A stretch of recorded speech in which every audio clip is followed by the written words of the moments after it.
All right, welcome back to Clash of Cultures, and we continue our college football preview. Today, we're going to talk about the Texas A&M Aggies. But before we get into the Aggies, please, if you're watching the video, press the like button, press the subscribe button. We appreciate all the support we've gotten, especially with the series.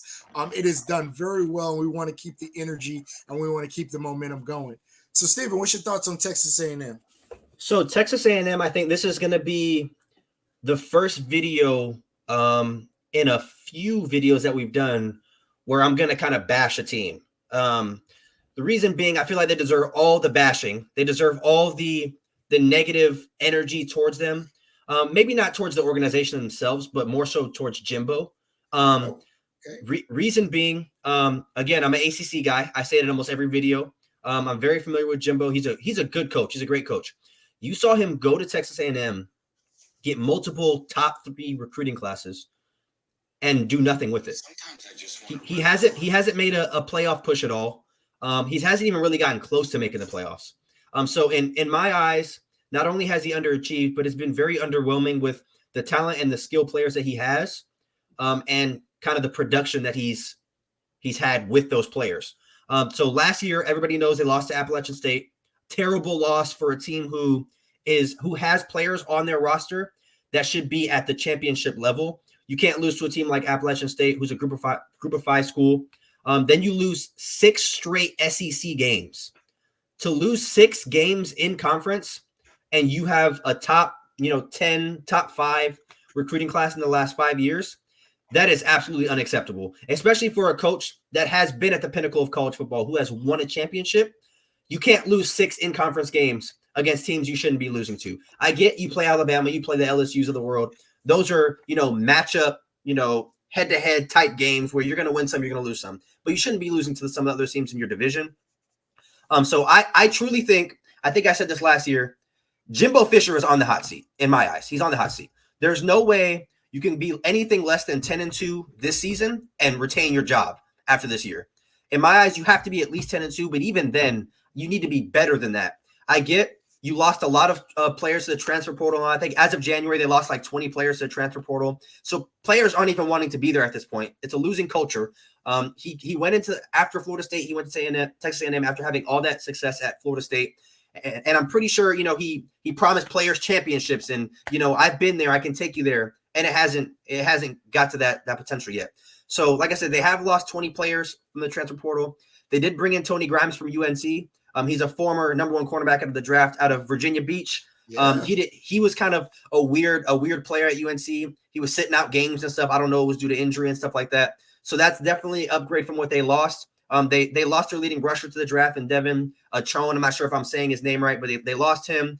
They also lost the corner, but again, they got Tony Grimes back. So I still think that's an upgrade skill-wise. Now, does he want to be there, and is he going to produce? That's another question. They brought back Moose Muhammad as well as Evan Stewart. So I think both of the receivers are back with more experience. I think the biggest question mark to me is the quarterback room and the running backs. So you obviously lost the running back in Devin Chone. I'm going to keep saying his name wrong. I'm going to call him Devin. Texas A&M fans are going to crucify me in the comment section. That's fine. But you lost him. Now you have Amari Daniels, who is penciled in as a starter. Again, we don't know if he's actually going to start or not. But he was the second guy in the rotation last year. And like I said, they lost their corner in the 7th round of the draft, but you brought in Grimes, who's obviously going to be an upgrade. In my eyes, I think it'll be an upgrade. But it's going to be either Max Johnson or Connor Weigman as a quarterback. And I think the first kind of direction to right the ship, if you want to say, is to figure out who your play caller, or not play caller, who your lead man's going to be at the quarterback position. So I think, in my eyes, anything less than 10-2 is a failure. I actually have them going like 8-4, 9-3. So unless Texas A&M and Jimbo Fisher can really do something crazy, I don't see it happening. They did return in the front 7. They returned 5 starters, so I anticipate their defense being a lot better run wise. And I know we said they brought in some guys in the secondary, but I anticipate their defense being better. So it's really going to come down to the quarterback, whether it's going to be Weigman or Johnson. And I'm not sure if they brought in another true freshman. I would assume they're going to start with Weigman. He had a little bit of the starts last year. I mean, they kind of swapped out all year long. People were getting hurt. They didn't. There's question marks all over. So it's really going to come down to that and how far the quarterback can take them, as well as Jimbo Fisher. Yeah, I am really down on Texas A&M, and Rightfully so. as Steven said, I think Jimbo Fisher's on the hot seat. I think Jimbo Fisher is a name that caught fire with a really good Florida State team, and he's almost. I don't even want to say almost. I think he's overrated. I think he's overrated as a head football coach. He did obviously as a national championship, and no knock to that. And that is not an easy task. But I think he is a heck of a recruiter. And we've seen that at Florida State. We've seen that at Texas A&M. He is able to recruit, and I think he was able to do that at Alabama. But what I don't think he can do is coach up players. I think he just had a point at Florida State where his Jimmies and Joes were just better than other teams' Jimmies and Joes. And he tried to do that at Texas A&M, and he has been able to recruit. And Stephen kind of talked about some of the great recruiting classes that they put together. What he hasn't been able to do is put together a great team. And not only that, he has not been able to create a culture of rebuilding this program, because a lot of those five-star recruits that he's getting are the same people that are leaving out the door on the other side after a year or two. The quarterback situation is a mess. And I don't mean, and there are a lot of places where the quarterback situation is in flux. But I don't think they had a great quarterback situation last year with Heinz King. And now I think you have an even worse quarterback situation this year with either Wagman or Johnson. I don't think either one of them are great college football, SEC level quarterbacks. And remember everything I'm saying. This is a team playing in what we would all probably say is the best conference in college football. When we talk about the rest of what they lost, their starting running back, their top receiver in Evan Stewart. I'm sorry, Evan Stewart's coming back. Evan Stewart's coming back. But they lost a linebacker, two players in the secondary. Again, they're really the one star that they had on offense. This is not, I think both Jimbo Fisher is on the hot seat. And again, kind of probably a prediction, bold statement here. I don't think Texas A&M does much better than 500, and I think Jimbo Fisher gets fired. I just don't see it. I don't see the talent. Stephen kind of went through the players. This is not to me a team that has what they need returning to be good, playing in the SEC. And as we kind of go through the schedule, I can see loss after loss after loss. There are teams that I just think are better than them.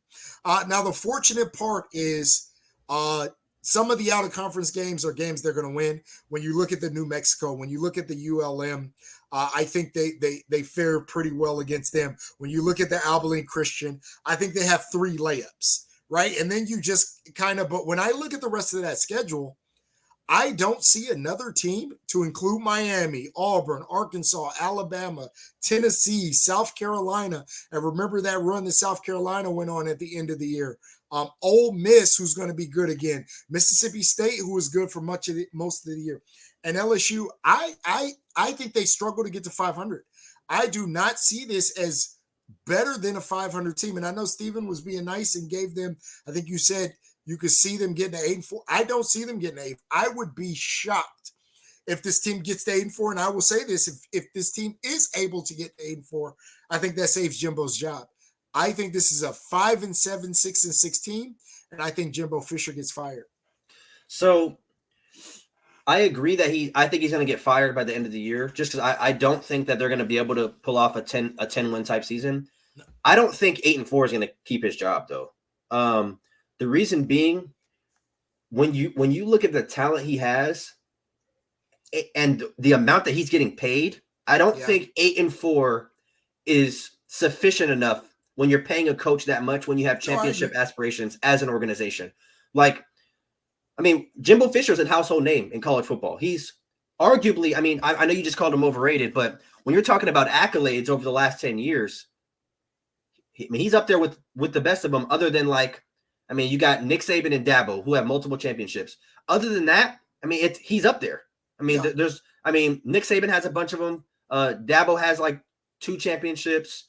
Ohio State, I think, had one in No, Ryan Day. 2014. Ryan Day doesn't have any. He's been to the Okay, okay. playoffs multiple years, but he has not won. Our last championship was with Urban. Yeah, Yeah, I mean, so I mean, I truly think that 8-4 is not going to be enough. And I would say their floor is probably 6-6. I don't think they lose more than 6 games.